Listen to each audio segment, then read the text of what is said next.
So this video was supposed to be about the progression specifically, but eventually just turned into a love letter to Rainworld, since I really wanted to just talk about Rainworld, because I think it's awesome, and you probably do too. If you don't, then stop ignoring spoiler warnings and try the game out for yourself. Even if you hate it at first and decide to drop it, don't watch this, since we've all been there. Anyways, I'm basically just going to rant about Rainworld for 15 minutes and why I like it. I'm probably never going to do another video like this unless the watcher is amazing. Okay, yeah, I'm gonna rant now. Bye! Rainworld is a survival, platforming, immersive sim. The player plays as a slug cat, separated from his family into a harsh, already abandoned world, now teeming with life that all want one thing. You in their shelter. So they can eat you. This game is hard. Sometimes downright unfair.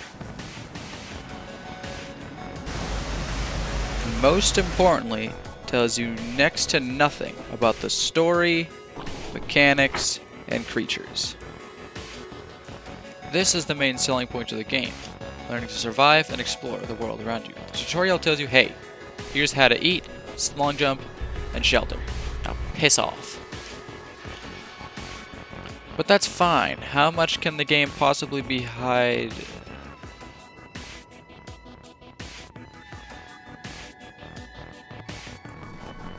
But you can't really know unless you've played it before.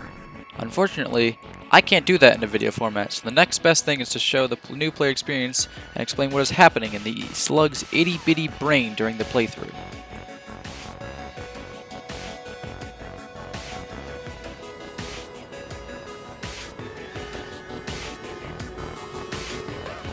And so without further ado, let's talk about Rainworld.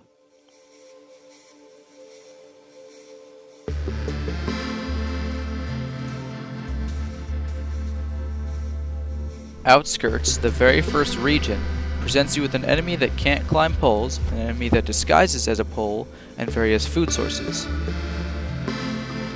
The terrain is mostly flat, and it's a place where, with no knowledge, a new player would be able to learn the very basics, while still getting pummeled for lack of the basics.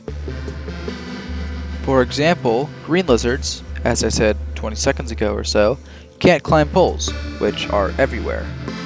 Using this knowledge, once a new player realizes killing lizards is tough as shit, their first instinct will be to climb up. This will make the new player associate poles as safety zones for the first few cycles. But since the enemies you will encounter next can either climb poles or disguise as poles, this will shatter a new player's idea of safety via height. Or in other words, Outskirts does a really good job at showing the new player what this game is all about.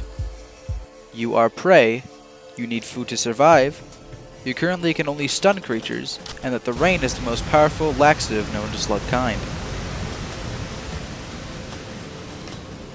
Drainage system, on the other hand, is going to be moderately more difficult because this region expects you to know the basics about movement. It's full of vertical tunnels requiring wall jumps and platforms that use the use of the one pounce mechanic from the tutorial that you have not used once since learning it.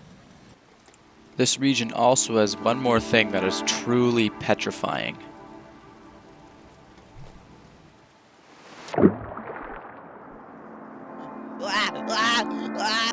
This game's water movement is really tough to learn, and on top of that, this region really likes leeches, these little red creatures that work together to weigh you down and pull you underwater.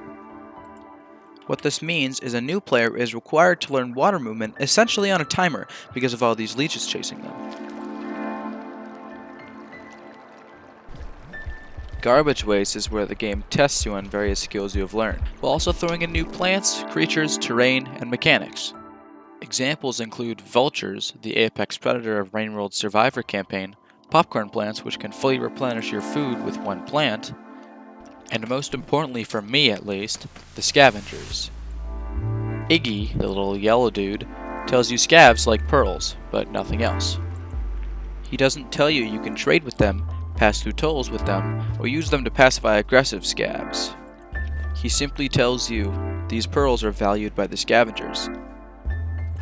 And something important to point out is that each thing I've listed, vultures, popcorn plants, scavs, requires effort, time, and testing to learn the nuances of each one.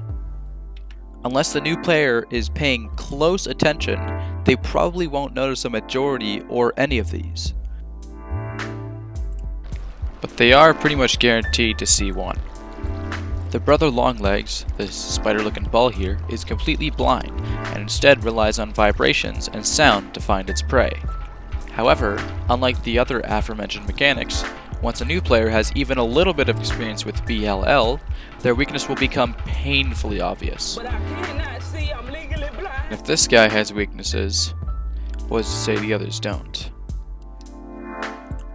Don't worry, this type of design isn't unique to this enemy. We'll be seeing more of this. For now, let's move on to Shoreline. Shoreline doesn't have much you've learned in terms of gameplay.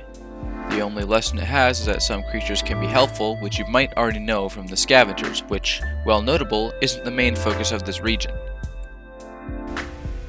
The main focus of this region is LTTM, or Looks to the Moon. This game has said nothing about the goal, the story, besides the intro cutscene at this point, so finding Looks to the Moon feels like a major accomplishment, and for some monsters out there playing this game, an actual upgrade, which is one of the only upgrades that this game would give you. Past this point, the player will rely purely on Iggy on where to go, and eventually will reach the Shaded Citadel. Shaded Citadel is almost as scary as Drainage System, but this time not because of water. It's because this region is genuinely really fucking scary. And in case you haven't noticed by now, I can't see shit. And hopefully you learned how to trade back in garbage waste, because if you don't get a lantern here from the scavengers, you are in for a world of hurt. I should also mention something while we're here in Shaded. There's another path to Shoreline. You can go through the industrial complex, and then if you get unlucky enough, you will find Shaded Citadel early. And this will cause you to encounter the Coalescipedes pretty early upon arriving.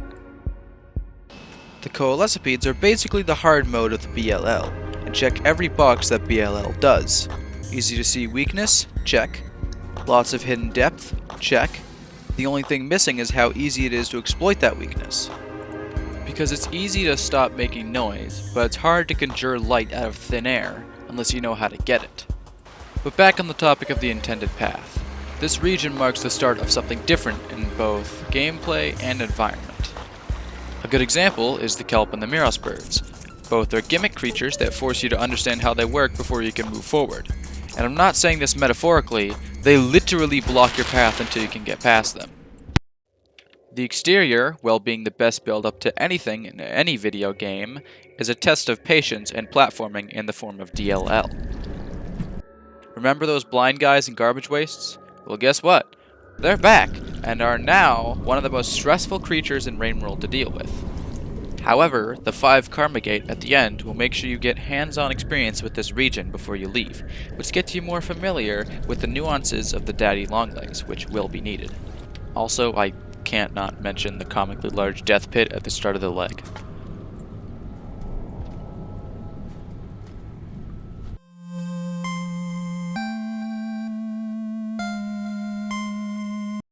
Every other region before this had some lesson, or something that you learned, something to exploit to give you an edge, or at the very least, allowed mistakes.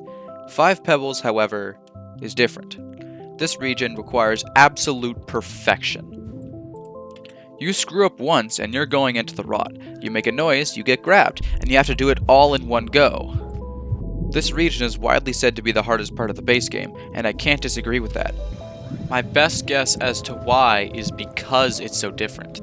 Literally everything has changed from what you are used to, from the basic movement to the creatures, which, if you'll excuse me, are godlike in comparison. The gameplay has gone from basic survival and fight or flight instincts under a time limit to don't touch the walls with this new movement system you've never used before. But by now, you've gone so far, you won't give up here.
However, by the time the player gets out of 5P, they have endured the hard part and are officially getting good at the game. Things are going to be feeling different from now on. Blizzards, an enemy that once posed a major threat, are now significantly less powerful. Not because they got stronger or you got weaker, but because the new player has dealt with them so many times that past this point they know exactly how to deal with them. Not much to say about the way to farm arrays, no matter which way you take. If you took Skylands, then you get some pretty views. If you took Industrial Complex, then you didn't like Skylands or you didn't know it existed. Farm arrays brings the gimmick of wormgrass and reindeer. The wormgrass presents a good challenge by making certain areas dangerous to stay in for too long, but they also indirectly present a problem. This is probably the lowest part of a new player's playthrough. You need to use these spore bombs to ride these towering creatures called reindeer across fields of wormgrass, which would normally be a good example of needing to use trial and experimentation to progress. However, this is offset by the reindeer having sometimes exceptionally stupid AI, to the point where you can do everything right and still fail. I still love them in terms of setting, but this can make people really frustrated, and for good reason. Depths is honestly just a fun part of the game. There's nothing new to learn that you don't already know, it's just a fun last region to end an amazing playthrough. And with that, the new player experience comes to a close.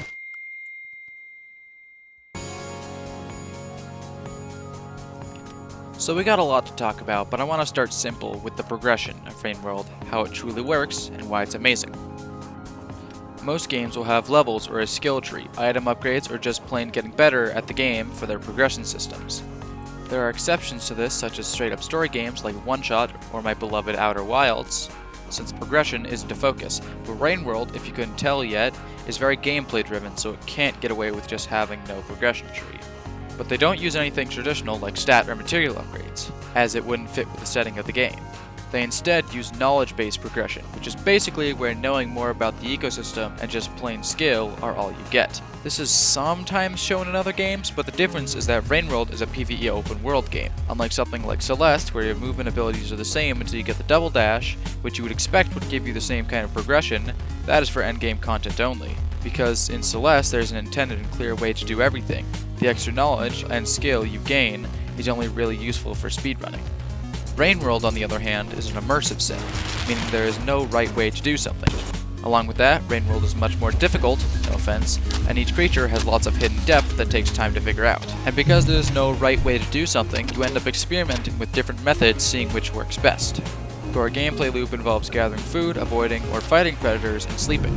And each of these requires knowledge that is only gained during playtime or being boring and looking it up.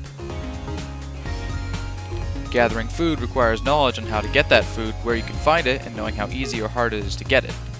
Avoiding predators requires ample knowledge for the movement system and light knowledge of the predator you are trying to avoid. Fighting predators requires heavy knowledge on the predator that you are trying to fight, or more accurately, the strengths and weaknesses of the creature and how to exploit them. And actually, sleeping requires you to do all of that with enough time to get to a shelter before the rain comes. This leads to a progression system that is as satisfying as it is brutal, because when you unlock a new move or discover a new food source, you didn't do it by grinding XP, you did it yourself. It feels awesome. Now normally this would present a problem: replayability. If the progression is knowledge-based, then a new player can't simply wipe their memory to replay the game. So how does Rainworld fix this? Simple. They add a metric fuck-ton of content into this game, including but not limited to Lore Pearls, Arena Mode, Extra Regions, Expedition Mode, a remix menu to fundamentally change certain aspects of the game, and a whole-ass extra hard mode campaign with multiple unique mechanics tied to a time limit and a unique story. And just when you think that's everything, they throw a DLC that is 3 times larger than the base game and even more difficult. Which brings me to my next point: difficulty. This game is not for the faint of heart. Not only does this game kick you while you're down, but it doesn't even have a proper motivation to keep going, at least until Shoreline. For the first few hours, this game will feel unbelievably unfair. You'll get killed off screen, your spears will bounce off of lizard heads, and you can't take it slow due to the rain. The game isn't unfair, and further play will help you figure that out. For example, this is a red lizard, one of the apex predators of Rainworld. He's doing very good today, say hi. They can't be flipped with rocks like other lizards can, they move faster than you, they shoot down any creature too high up for them, they can't be scared with vulture masks, and are resistant to explosives. One might think this creature is incredibly unfair and almost impossible to deal with.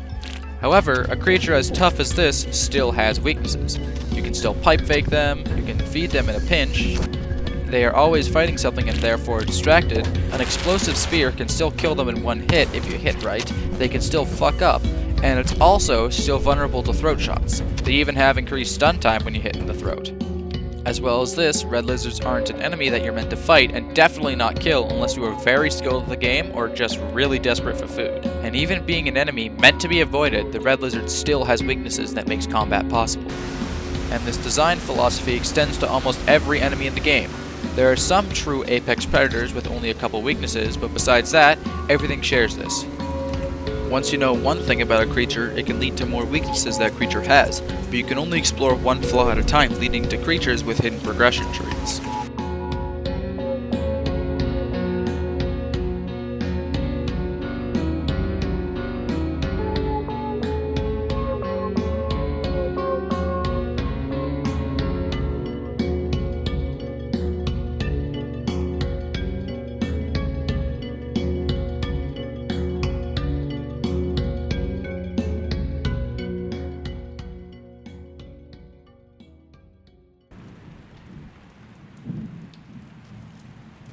Brainworld right now is my current obsession, and it has been for a while now. And upon making this, I kind of realized why. This game isn't for everyone, far from it, but if it is for you, you'll love it, whether it's from the creatures, the harsh nature of nature, or the atmosphere. There's probably not going to be a video on this, but it's amazing. This game holds a place in my heart, and it sits among the GOATs for single-player games. Thank you for watching.